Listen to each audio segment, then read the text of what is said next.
और महाराष्ट्र में 22 अक्टूबर से सिनेमा हॉल और नाट्यगृह खुलने वाले हैं। पिछले 1.5 साल से थिएटर बंद हैं। इसका असर कलाकारों के साथ ही बैक स्टेज पर काम करने वालों पर भी पड़ा है। सालों से नाट्यगृह में टेक्निकल काम करने वाले लोग दर काम के लिए भटक रहे हैं। कर्ज लेकर जो है उन्हें घर चलाना पड़ रहा है और सरकार से कोई राहत नहीं मिल पाई है।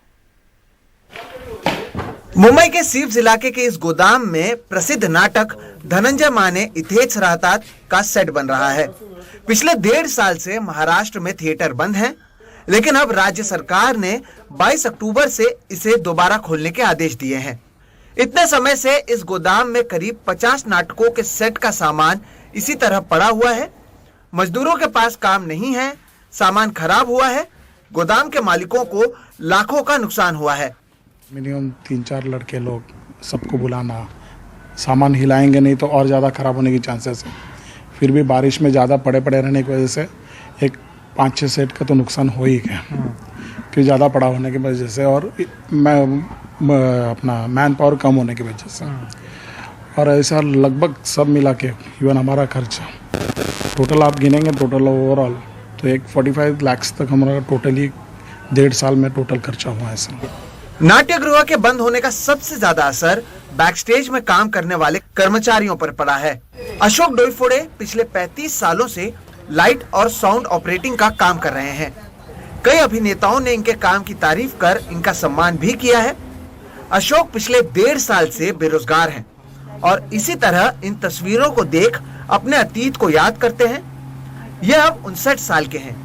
कभी सोचा नहीं था कि नाट्यगृह छोड़ कहीं काम ढूंढना पड़ेगा।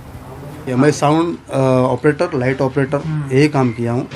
और जब मैं अभी ये ढूंढने का, अभी वो तो काम उस टाइम पे चालू नहीं था, कोई भी साउंड का नहीं चालू, लाइट का नहीं चालू था। उस टाइम पे मैं जब जॉब कौन सा है मेरे लायक, अगर जॉब बोला तो चलो सिक्योरिटी गार्ड है, तो सिक्योरिटी गार्ड के लिए 2-3 जगह पे जाके आया। लेकिन क्या वो लोग बोले कि हमको रखने में कोई हर्ज नहीं, लेकिन गवर्नमेंट के रूल के हिसाब से आपकी उम्र हो गई, हम आपको नहीं रख सकते। ये हिसाब से अभी कहाँ जॉब ढूंढूंगा, कहाँ क्या करूँगा। तो फिर अभी जब तक ये सेक्टर चालू नहीं होता है तब तक मेरे पास कोई पर्याय भी नहीं दूसरा कि मैं दूसरी जगह पे कहाँ काम करूँ।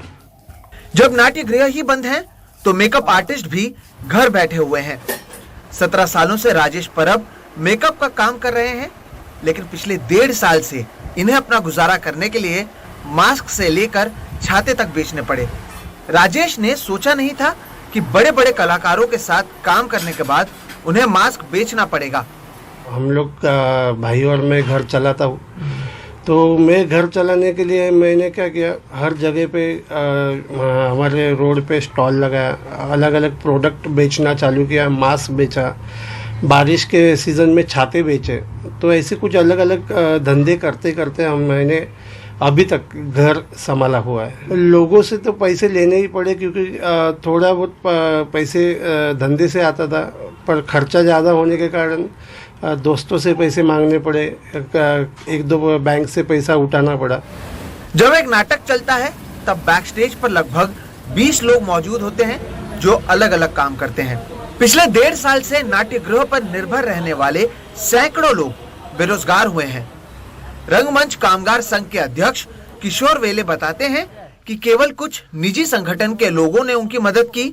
कई बार अपनी परेशानी सरकार को बताने के बावजूद कोई राहत सरकार की ओर से उन्हें नहीं दी गई।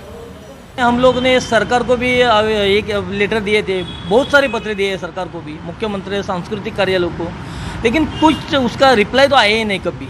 हम लोग ने सरकार के पास वापस ये मांगना चालू किया कि बोला कुछ ना कुछ तो, अभी 8 महीना तो कुछ किया नहीं ना, अभी तो कुछ ना कुछ दे दो हम लोग को, क्योंकि बाहर का जो आना है, जिन लोग मदद कर रहे, जो लोग मदद कर रहे, वो लोग, उन लोग का भी जेब खाली हो गया है, तो अभी उनके पास कितना मांगेंगे। तो अभी सरकार की बारी है, तो सरकार ने तो कुछ दिया ही नहीं। आमतौर पर स्टेज पर रहने वाले कलाकारों को तो हम सभी जानते हैं, लेकिन ऐसे कई होते हैं जो स्टेज के पीछे रहते हैं और इनकी मेहनत की वजह से ही वो कलाकार प्रसिद्ध होते हैं, लेकिन इनके बारे में ना ही कोई जानता है और इनकी परेशानियों के बारे में ना ही किसी को पता है। उम्मीद है कि आने वाले दिनों में प्रशासन इनके बारे में भी सोचे और इनके लिए कोई उचित कदम उठाए। मुंबई से कैमरा पर्सन राजेंद्र दयालकर के साथ सोहित मिश्रा, NDTV इंडिया।